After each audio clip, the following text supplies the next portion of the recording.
Halo semuanya, kembali lagi di channel kesayangan kalian, channel Nurul Ilmarsa. Sekarang kita lanjut membahas Ayo uji kompetensi lagi ya, halaman 174 bagian bangun datar. Nah, di soal nomor satunya, perhatikan gambar berikut.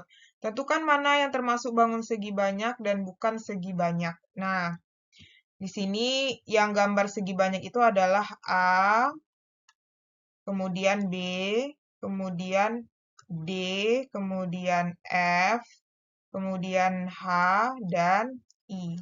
Jadi ini nggak masuk ya. Nah, sedangkan C ini tidak, E juga tidak, dan G juga tidak. Oke?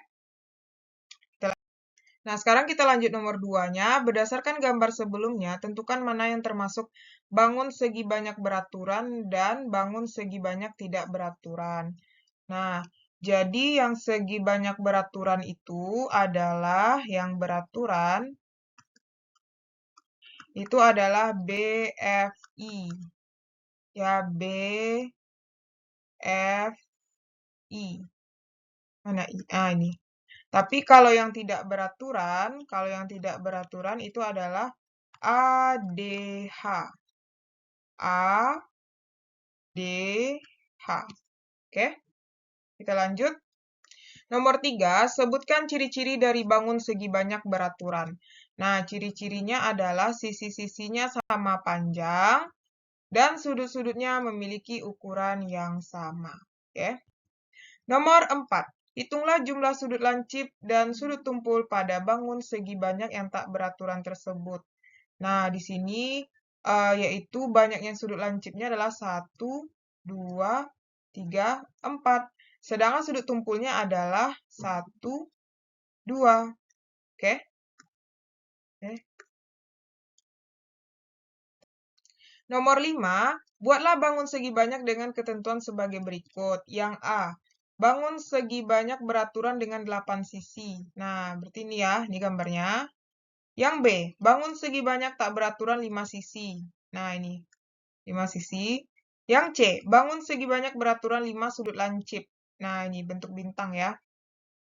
5 sudut lancip. Nah, 1, 2, 3, 4, 5. Yang D, bangun segi banyak yang tak beraturan dengan 3 sudut lancip dan 3 sudut tumpul. Nah, ini. Oke.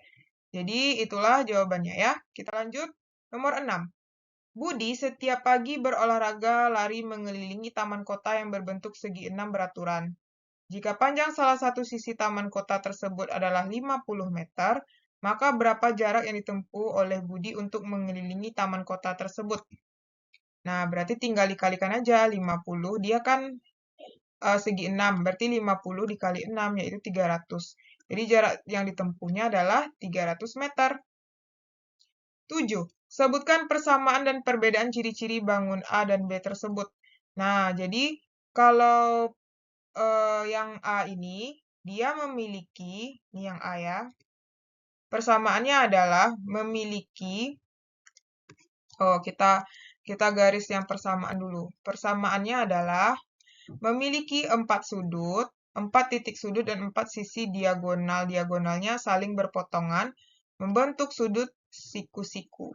Nah, sedangkan kalau perbedaannya itu adalah bangun A semua sisi berdekatan sama panjang dan bangun B ada pasangan sisi yang berdekatan tidak sama panjang gitu ya. Ini kalau pakai pena hijau nggak kelihatan ya.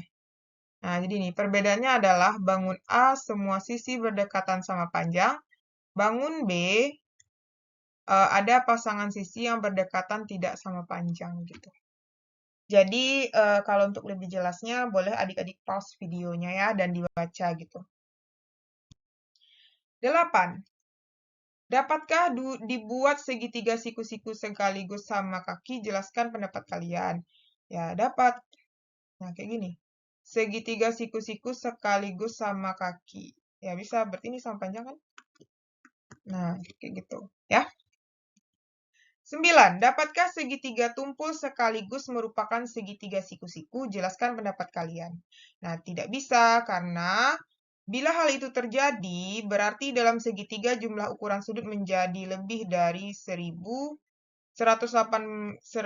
derajat. dari 180 derajat ini ya. Sehingga tidak mungkin terjadi gitu. Oke? Jadi nggak mungkin gitu. Dia segitiga tumpul sekaligus siku-siku.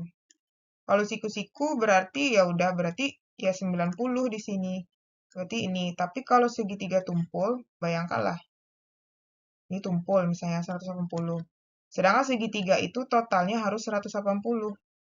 Gitu ya. Jadi nggak boleh. Tidak bisa jawabannya. Ya. Tidak bisa atau tidak dapat. Kita lanjut nomor 10. Mengapa jajar genjang tidak bisa dinamakan trapesium? Padahal trapesium hanya memiliki sepasang sisi sejajar. Sementara itu, jajar genjang memiliki dua pasang sisi sejajar. Jelaskan. Nah, jawabannya karena pengertian trapesium adalah segi empat yang memiliki tepat sepasang sisi berhadapan sejajar. Sedangkan jajar genjang memiliki dua pasang sisi berhadapan sejajar. Jadi, ada ciri-ciri pada trapesium tidak dimiliki oleh jajar genjang. Nah, jadi kalau trapesium, kan gini. Ini trapesium. Kalau jajar genjang, itu gini. Ini jajar genjang. Jadi, nggak sama ya.